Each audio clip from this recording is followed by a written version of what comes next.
Hello, in this video we're going to talk about septic arthritis. This is an introduction and overview. With any monoarthritic presentation, it is important to rule out septic arthritis, as this can cause irreversible damage to the joint. Signs and symptoms of septic arthritis include fever, monoarthritis, which means one inflamed joint. Inflammation of the joint is characterized by warmth, redness, erythema, pain, and decreased in function or range of movement. The person presenting with an inflamed joint requires a thorough history and examination. For septic arthritis, the main causative agents include Staphylococcus aureus, group A streptococcus, and Neisseria gonorrhea, which is a sexual transmitted bacteria. A quick recap of the pathogenesis of septic arthritis. Here is an inflamed joint. A skin infection, such as that from Staphylococcus aureus, can disseminate into the joint, causing septic arthritis. Osteomyelitis, which is infection of the bone marrow, usually caused by Staphylococcus aureus, again, can locally invade the joint, causing septic arthritis. Upper respiratory tract infections or lower respiratory tract infections from group A streptococcus can hematogenously go to the bone, causing osteomyelitis, which then can lead to septic arthritis. Alternatively, there can also be an STI from Neisseria gonorrhea that can disseminate into the joint, causing septic arthritis.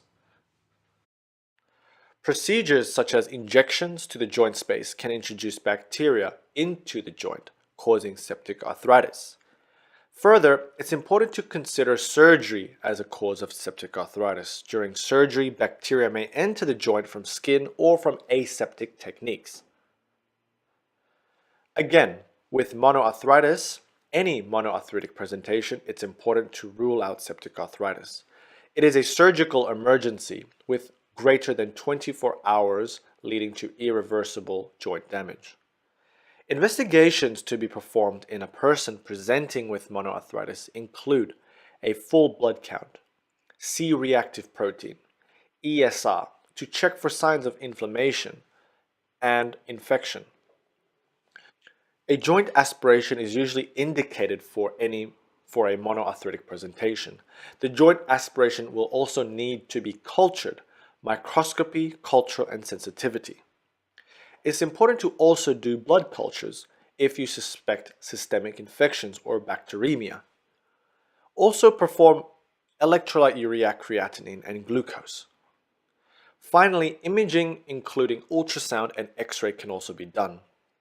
X-ray may reveal subluxation or dislocation of the joint, and there is joint space widening because of the swelling and inflammation occurring within the joint itself. After performing the investigations, notably cultures and joint aspiration, administration of broad-spectrum antibiotics is priority. Then, surgical emergency is needed, involving joint drainage, usually joint aspiration, arthroscopic drainage, or open drainage.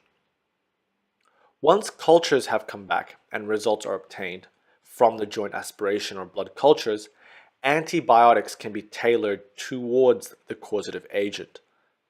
These antibiotics are given typically 2 weeks with IV, then changing to oral antibiotics for 4 weeks. Follow-up and monitoring is also important throughout this whole time.